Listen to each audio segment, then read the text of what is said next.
Dry Kaveri engine बनकर हुआ तैयार, अब रूस में होगी टेस्टिंग। बिना आफ्टर बर्नर के 48 किलो न्यूटन तक थ्रस्ट करेगा generate. Unmanned combat aerial vehicle में किया जाएगा इसका इस्तेमाल। दोस्तों, भारत लंबे वक्त से विमानों के इंजन के लिए काम कर रहा है। वर्षों पहले भारत ने लड़ाकू विमान के लिए इंजन बनाने की कोशिश शुरू की थी। इसके लिए तगड़ा बजट और पैसा भी लगाया, लेकिन इसके बाद भी ये प्रोजेक्ट कामयाब नहीं हो सका था। लड़ाकू विमानों का इंजन बनाना काफी मुश्किल होता है। केवल कुछ देश ही इस तकनीक में अभी तक कामयाब हो पाए हैं। भारत का कावेरी इंजन टेस्टिंग में फेल हो गया था, लेकिन इसके बाद भी भारत ने इस पर काम करना बंद नहीं किया। दोबारा इस पर कावेरी 2 के नाम से काम शुरू किया गया। इस बार इसे कम जटिल बनाया गया, इसकी क्षमता को कुछ कम किया गया, जिससे इसका इस्तेमाल मानव रहित लड़ाकू विमानों में किया जा सके।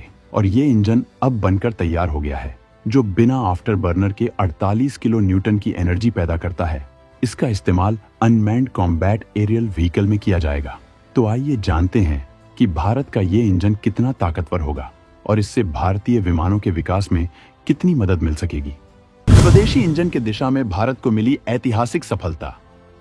रूस के IL-76 प्लेटफॉर्म के जरिए इस इंजन का होगा परीक्षण। इस वीडियो में सबसे पहले हम आपको ये बताएंगे कि इस इंजन का किस तरह का टेस्ट रूस में किया जाएगा और टेस्टिंग के बाद ये इंजन भारत के लिए कितना उपयोगी साबित हो सकेगा। भारत और रूस बहुत बड़े रक्षा पार्टनर हैं। भारत रूस से तमाम रक्षा तकनीकियों में मदद लेता है। रूस के सहयोग से HAL सुखोई विमानों के इंजन का घरेलू स्तर पर प्रोडक्शन कर रहा है। और अब जब भारत का ड्राई कावेरी इंजन बनकर तैयार हो गया है, तो इसका परीक्षण भी रूस में ही किया जाएगा, क्योंकि भारत में इस इंजन का प्रारंभिक टेस्ट हो चुका है। इसमें ये इंजन कामयाब रहा है। रूस के पास लड़ाकू विमानों के इंजनों के परीक्षण के लिए दमदार फैसिलिटी है।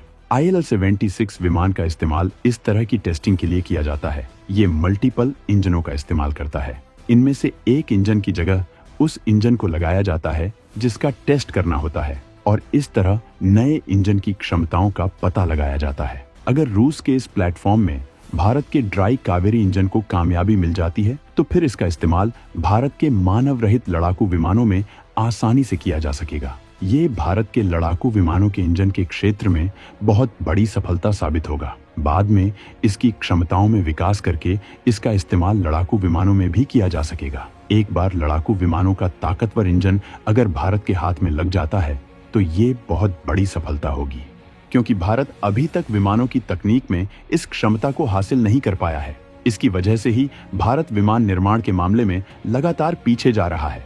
तगड़े बजट और रिसर्च के बाद भी HAL वायुसेना को विमान की डिलीवरी नहीं कर पा रहा है। इसके पीछे विदेशी पार्टनर द्वारा वक्त पर इंजन उपलब्ध न कराया जाना जिम्मेदार है। अगर भारत के पास खुद का इंजन होता, तो आज वायुसेना को इस तरह की दिक्कतों का सामना नहीं करना होता। इसी वजह से भारत अपना खुद का इंजन हासिल करने की जद्दोजहद कर रहा है। इस दिशा में ड्राई कावेरी इंजन मील का पत्थर साबित होने वाला है। इसे आसानी से लड़ाकू विमानों के इंजन में बदला जा सकेगा। हल्के लड़ाकू विमानों में भी इस इंजन का इस्तेमाल आफ्टर बर्नर के साथ किया जा सकेगा। भारत ताकतवर स्टेल्थ ड्रोन भी तैयार कर रहा है। इन ड्रोन्स को उड़ाने के लिए ये इंजन पर्याप्त एनर्जी पैदा कर सकता है। भारत रूस की मदद से हाइपरसोनिक मिसाइल तैयार करना चाहता था, लेकिन रूस से तकनीक मिलने में लगातार देरी हो रही थी। ऐसे में भारत ने खुद ही अपना प्रोग्राम अलग से शुरू कर दिया था और रूस से तकनीक मिलने से पहले ही अपनी हाइपरसोनिक मिसाइल तैयार कर डाली है। यही हालत इंजनों के मामले में है। भारत दूसरे देशों के साथ इंजन के लिए करार करने वाला है, लेकिन इसके पहले कावेरी तैयार हो चुका है। अगर ये इंजन रूस के टेस्ट में हासिल करता है दमदार कामयाबी, तो एमका और तेजस 2 के लिए भी इसका विकास हो सकता है शुरू। भारत अपने 5वीं पीढ़ी के विमान MK के लिए भी विदेशी पार्टनर के साथ इंजन बनाने की योजना पर काम कर रहा है। तेजस 2 के लिए भी भारत को विदेशी इंजन की जरूरत होगी। इस बार भारत का प्लान ये है कि विदेशी पार्टनर के साथ भारत में ही इंजन बनाया जाएगा, उससे तकनीक हासिल की जाएगी। जेट इंजन के मामले में भारत में ताकतवर इकोसिस्टम का विकास किया जाएगा। इसका फायदा भारत की विमान निर्माण की क्षमताओं में होगा। भारत को अपनी सुरक्षा के लिए भयंकर तादाद में लड़ाकू विमानों की जरूरत है। इसके अलावा भारत रक्षा क्षेत्र में बड़ा खिलाड़ी बनने का मंशा रखता है। इस हिसाब से भी ये जरूरी है। लेकिन अगर कावेरी 2 कामयाब होता है, तो इस इंजन को इस लेवल तक विकसित किया जाएगा कि ये एक 110 kN थ्रस्ट जनरेट कर सके।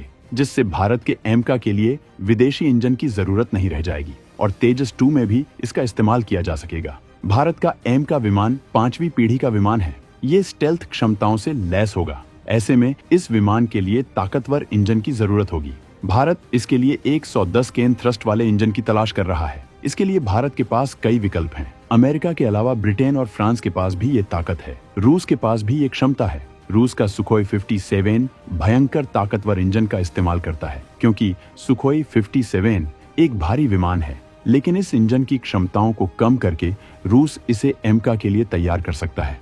फ्रांस ने भारत को इंजनों के लिए कई तरह का ऑफर दिया है, लेकिन अभी तक भारत ने पार्टनर का सिलेक्शन नहीं किया है। भारत इंतजार कर रहा है तेजस मार्क 1 अल्फा की डिलीवरी का, क्योंकि इन विमानों के प्रोडक्शन के बाद तेजस 2 और एमका का नंबर आएगा।